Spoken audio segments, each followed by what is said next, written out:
सभी विद्यार्थियों को मेरा नमस्कार। तो देखिए बालकों, आज हम जो पाठ पढ़ेंगे बहुत ही महत्वपूर्ण और शिक्षाप्रद हमारा पाठ है। वह पाठ रहेगा कक्षा 11वीं की जो हिंदी अनिवार्य की पुस्तक है। उस हिंदी अनिवार्य के अंतर्गत एक पाठ आता है सबसे खतरनाक, और इस पाठ के कवि है पंजाबी कवि पास, जिनका मूल नाम अवतार सिंह संधू। तो देखिए बालकों, पाठ पढ़े उसके पूर्व लेखक के, इसके कवि के बारे में हम संक्षिप्त परिचय जान लेते हैं। तो ऐसे श्रेष्ठतम कवि का जन्म सन 1950 में पंजाब में हुआ तथा इनकी रचनाओं पर दृष्टि डालें तो इनकी रचनाएं हैं लोह कथा, उड़दे बाजा, मगर लड़ेंगे साथी, इस प्रकार की कई श्रेष्ठ रचनाएं लिखी। खड़ी बोली और कई प्रकार के शब्द भी इनकी रचनाओं में देखने को मिलते हैं। इसके अलावा इनकी मृत्यु सन 1988 ईस्वी में हुई। अब हम पाठ पर आते हैं। तो पाठ की बात की जाए तो पाठ का नाम है सबसे खतरनाक। पढ़ने में आसान है लेकिन बिंदु बहुत अच्छा चयन किया, सबसे खतरनाक। आखिर सबसे खतरनाक बात होती क्या है? कई चीजें ऐसी होती है जो बुरी तो लगती है हमको, लेकिन वो इतनी खतरनाक नहीं होती है। तो वो कौन सी बातें हैं जो सबसे खतरनाक होती है? उन सब की बातों की चर्चा इस पाठ में की गई है। तो देखिए, मेहनत की लूट सबसे खतरनाक नहीं होती। यदि कोई व्यक्ति मेहनत करता है और परिश्रम करके कोई कुछ कमाता है और उसको अगर कोई लूट करके ले जाए या किसी की मेहनत का दाम सही प्रकार से नहीं दे तो यह खतरनाक नहीं होती है। पुलिस की मार सबसे खतरनाक नहीं होती। यहाँ तक कि अगर पुलिस के द्वारा हम निर्दोष होने के बाद भी हम पिटते हैं, उनकी मार हमको पड़ती है, तो यह भी खतरनाक नहीं होती। गद्दारी, लोभ की मुट्ठी सबसे खतरनाक नहीं होती। गद्दारी करना, लालच करना, इस तरह की बातें करना भी सबसे खतरनाक नहीं होती है। हाँ, ये जरूर मानते हैं बुरी तो है ये सब बातें, लेकिन खतरनाक नहीं है। बैठे बिठाए पकड़े जाना बुरा तो है। अगर हम बैठे हैं, हमने कोई अपराध नहीं किया, कोई दोष नहीं है हमारा और हम निर्दोष है, फिर भी हमको आकर के कोई पुलिस पकड़ के ले जाए और सजा दे दे, तो ये बुरा तो है लेकिन खतरनाक नहीं है। किसी जुगनू की लो में पड़ना, जुगनू होता है एक छोटा सा दीपक मान लो, उस दीपक में हल्की सी रोशनी में पड़ना बुरा तो है। बुरा क्यों बताया? क्योंकि अभाव में जीना, दरिद्रता में जीना और पढ़ना चाहता है लेकिन उसको अवसर नहीं मिल पा रहे, तो ये चीजें बुरी तो है लेकिन सबसे खतरनाक नहीं है। मुट्ठियां भींच कर बस वक्त निकाल लेना बुरा तो है। केवल हर प्रकार के शोषण को हम सहन कर ले, और सहन मुट्ठी बीच बीच करके, अर्थात हम पीड़ित हैं उससे, कुछ करना चाहे तो भी हम नहीं कर पा रहे, फिर भी ये उस वक्त निकाल लेते हैं कि समय निकालना है साहब, जैसी है वैसी समय है हमारा, तो उस समय को हमको निकालना है। तो ये सबसे खतरनाक नहीं होता है। तो आखिर सबसे खतरनाक बात कौन सी होती है? उस पर देखिए कवि ने क्या कहा।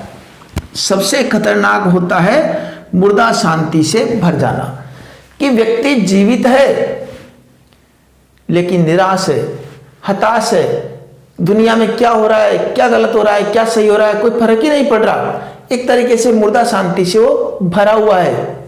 तो ऐसी स्थिति सबसे खतरनाक होती है। न होना तड़प का सब्र सहन कर जाना, और किसी प्रकार का तड़प, किसी दुखी को दुखी देखकर मन में कोई भाव उत्पन्न नहीं हो रहा, किसी अन्याय को देखकर उसके प्रतिकार की भावना उसके मन में उत्पन्न नहीं हो रही। हर कोई व्यक्ति गुनाह कर रहा है, वो देख रहा है, कुछ नहीं कर रहा, अर्थात सब कुछ सहन कर रहा है, तो यह सबसे खतरनाक स्थिति होती है। घर से निकलना काम पर, अब दिनचर्या क्या रह गई कि सुबह उठा, तैयार हुआ और अपने काम पर निकल गया और काम से वापस घर पर आ गया। दूसरे दिन उठा, फिर काम पे निकला, फिर वापस घर पे आ गया।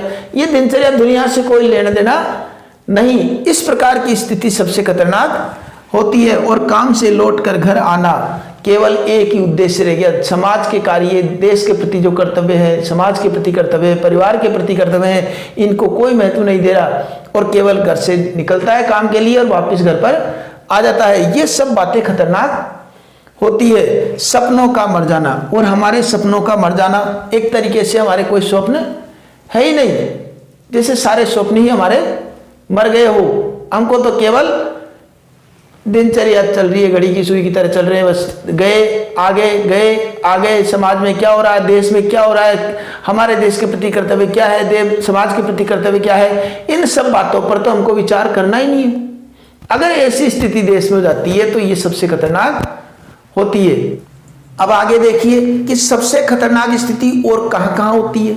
सबसे खतरनाक स्थिति होती है कि आपकी खतरनाक वह घड़ी होती है कि आपके हाथ पर घड़ी बंधी हुई है, चल रही है निरंतर, फिर भी हम उससे कुछ शिक्षा प्रेरणा नहीं ले पा रहे हैं। यह सबसे खतरनाक स्थिति है कि घड़ी हाथ में चल रही है और हम रुक रहे हैं, हमारी निगाह में रुकी होती है, अर्थात उस समय के साथ हम अपने आप को गतिशील नहीं बना पा रहे, हम रुके हुए हैं। घड़ी हमको संदेश दे रही है, घड़ी कभी नहीं रुकती है, समय कभी नहीं रुकता है, लेकिन हम रुक रहे हैं, हम समय के साथ अपने आप को आगे नहीं बढ़ा रहे हैं। अगर ऐसी स्थिति होती तो वास्तव में सबसे खतरनाक स्थिति होती है। और सबसे खतरनाक वह आंख होती है, कौन सी आंख? जो सब कुछ देखती है, अर्थात हर अन्याय देखती है, अत्याचार देखती है, भ्रष्टाचार देखती है, लेकिन उसको देखने के बाद में एक बर्फ की तरह जमी हुई होती है, बर्फ की तरह होती है, अर्थात देख कर भी अनदेखी मानते हैं। ऐसी स्थिति अगर समाज में हो तो ये बड़ी खतरनाक स्थिति होती है, जिसकी नजर दुनिया को मोहब्बत से चूमना भूल जाती है और दुनिया को प्रेम मोहब्बत, वह नजर जो दुनिया को प्रेम और मोहब्बत से देखना ही भूल जाती है, चूमना ही भूल जाती है, अर्थात किसी से कोई प्रेम मोहब्बत से कोई लेना देना नहीं है, केवल अपने स्वार्थ के लिए जीते हैं।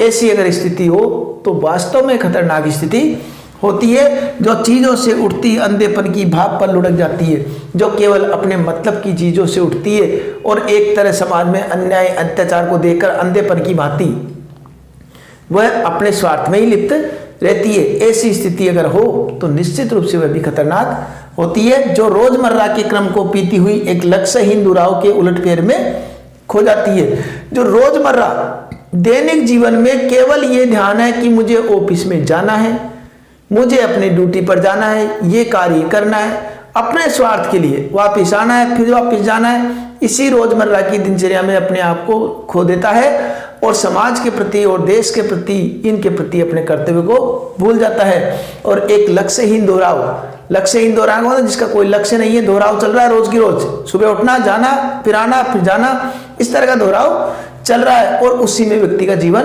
खो जाता है। यह सबसे खतरनाक वह चांद होता है और सबसे खतरनाक वह चांद होता है कौन सा? जो हर हत्याकांड के बाद विराए हुए आंगनों में चढ़ता है। वह चांद जो हर हत्याकांड, कोई भी हत्याकांड हो गया, सारे क्षेत्र उस हत्याकांड के बाद में उसका प्रतिकार तो नहीं करते, वीरान हो जाते हैं, आंगन वीरान हो जाते हैं। ये भूल जाते हैं कि आज इधर हत्याकांड हुआ है, कल हमारा भी नंबर हो सकता है, और उस अत्याचारी के खिलाफ कोई आवाज नहीं उठाता है। तो ऐसी स्थिति सबसे खतरनाक होती है, पर आपकी आंखों को मिर्ची की तरह नहीं गड़ता है। लेकिन दुर्भाग्य है, हम उस हत्याकांड को देखने के बाद भी हमारी आंखों में वह हत्याकांड मिर्ची की तरह गड़ता नहीं है, जैसे कोई बात हुई नहीं। ऐसे नॉर्मल मान करके हम आगे बढ़ जाते हैं कि हमको क्या लेने देना। इससे हो जाता है कई बार बगल के मकान में अगर आग लग रही है तो हम सोचते हैं हमारे क्या फर्क पड़ता है, हमारे मकान में आग थोड़ी लग रही है, बगल में लग रही है, वो जाने, उसका काम जाने। लेकिन वो ये बात भूल जाता है कि वह आग बढ़ते बढ़ते उसके मकान तक भी पहुंचेगी। इसलिए कोई परिस्थिति, कोई मुसीबत में हो, समाज का कोई व्यक्ति है, देश का कोई व्यक्ति है, तो उसके प्रति भी हमको कर्तव्य निभाना चाहिए। नहीं तो अगर ऐसी स्थिति रही तो वास्तव में सबसे खतरनाक स्थिति देश की हो जाएगी। ठीक है, अब आगे देखिए और कौन कौन सी जो सबसे खतरनाक बातें हैं जिनको कवि ने बताया है, उन पर हम चर्चा करते हैं। कि सबसे खतरनाक वह गीत होता है, कौन सा गीत? जो अपने कानों तक पहुंचने के लिए जो मरसिए पड़ता है। अगर किसी के साथ कोई घटना हो गई, कोई अत्याचार हो गया, तो वहां पर कोई व्यक्ति संवेदना देने के लिए पहुंचता है। केवल पहुंचने का मतलब संवेदना का ढोंग करता है, मरसिए पढ़ता है, शोक के गीत पढ़ता है, उसको कमजोर करता है। इस तरह की अगर बात होती है तो निश्चित रूप से वह भी खतरनाक होता है। आतंकित लोगों के दरवाजों पर जो गुंडे की तरह करता है, और एक तरीके से वो सबसे खतरनाक होता है जो व्यक्ति पहले से ही आतंकित हो रहा है, उन अत्याचार और अन्याय से वो पहले से आतंकित है, उसमें और उसको डराने का काम करे, एक तरह दरवाजे पर जाकर के उसको अकड़ता गुंडे की तरह, अर्थात उसको और आतंकित कर देता है, तो ये उसको सामना करने की हिम्मत देने की बजाय उसे और डरा करके आ जाता है, तो ये सबसे खतरनाक स्थिति होती है। आगे कहते हैं कि सबसे खतरनाक वह रात होती है जो जिंदा रूह के आसमानों पर ढलती है, जो जिंदा आत्माओं का, अर्थात जो आत्मा की आवाज नहीं सुनता और आत्मा की आवाज सुनने की जगह केवल बाह्य परिवेश के आधार पर अंधकार में अपने आप को डुबो लेता है, उनकी स्थिति ये होती है, अर्थात जो रूढ़िवादिता और अंधविश्वासों पर जीता है, ऐसे व्यक्तियों की स्थिति होती है जिसमें सिर्फ उल्लू बोलते हैं, हुआ करते हैं। ये उल्लू बोलना, उनकी आवाज बताना, ये सब रूढ़िवादिता और अंधविश्वास का प्रतीक बताया कि ऐसी स्थिति हो जाती है, लोग अंधविश्वासों में और रूढ़िवादिताओं में डूब जाते हैं, उनका प्रतिकार नहीं करते हैं और हमेशा अंधेरे के बंद दरवाजों चौगाठों पर चिपक जाते हैं और ऐसे अत्याचार के खिलाफ सामना करने की जगह अंधकार में जाकर के छिप जाते हैं। जैसे वहां छिपने से बच जाएंगे, अत्याचार रुक जाएगा और ऐसे क्या है, आतंकी लोगों की हिम्मत बढ़ जाती है और वह ज्यादा नुकसान कर देते हैं। तो ऐसी स्थिति है तो वो भी खतरनाक है, जिसमें आत्मा का सूरज डूब जाता है, अर्थात जिसमें अपनी आत्मा बिल्कुल डूब जाती है, उसे सत्य असत्य न्याय अन्याय किसी का भी कोई भाव उसके मन में नहीं रहता है और मुर्दा धूप की तरह कोई टुकड़ा आपके जिस्म पूर्व में चुभ जाए। और ऐसी स्थिति होती है कि जीवित रहते हुए भी मुर्दा की तरह हम व्यवहार करते हैं। हम इस संसार में जी रहे हैं, मनुष्य के रूप में जन्म लिया है, लेकिन हम कोई भी अन्याय व अत्याचार इन सब के खिलाफ कोई प्रतिकार नहीं करते हैं। तो ऐसी स्थिति अर्थात जिंदा रह करके भी मरे हुए के समान व्यवहार करे, तो ये देश के लिए सबसे खतरनाक स्थिति होती है। क्योंकि ये खतरनाक नहीं है कि मेहनत की लूट मिट जाए, और ये मेहनत की लूट सबसे खतरनाक नहीं होती। अगर मेहनत की हुई बातों को कोई लूट ले तो ये इतनी खतरनाक नहीं है, या पुलिस की मार भी इतनी खतरनाक नहीं है, या गद्दारी लोग की मुट्ठी से ये भी सबसे खतरनाक नहीं है। खतरनाक है तो ये बातें कि व्यक्ति जीवित रहते हुए उसकी आत्मा मर जाए, निराश हो जाए और जैसा चल रहा है वैसा ही अपनी दिनचर्या से दिनचर्या अपने स्वार्थ के लिए जिए, तो ये देश के लिए सबसे खतरनाक होता है। ठीक है, अब देखिए इसकी सप्रसंग व्याख्या हम किस प्रकार लिखेंगे। तो प्रसंग क्या लिखेंगे वो भी देख लीजिए। प्रसंग में लिखेंगे प्रस्तुत पद्यांश हमारी पाठ्य पुस्तक आरोह के अंतर्गत पंजाबी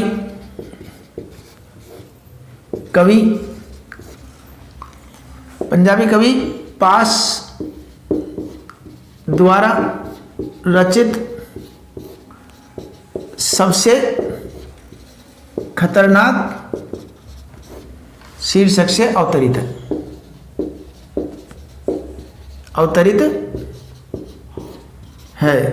ठीक है, इसमें कवि ने देश में सबसे खतरनाक स्थिति के बारे में बताया है। ये और बात लिख देंगे और फिर हमारी व्याख्या लिख देंगे। व्याख्या लिखने के बाद में विशेष जिसमें हम खड़ी बोली हिंदी छंद मुक्त रचना और देश की सबसे खतरनाक स्थिति के बारे में बहुत सुंदर इसमें चित्रण हुआ है, इस तरह का विशेष भी हम लिख देंगे। तो आशा करता हूं ये पाठ आपके भली प्रकार समझ में आ गया होगा। फिर भी कोई दिक्कत है तो कमेंट बॉक्स में आप पूछ सकते हैं। अब मिलते हैं इसी प्रकार के पाठों को लेकर के दोबारा हाजिर होता हूं आपके समक्ष। तब तक के लिए धन्यवाद।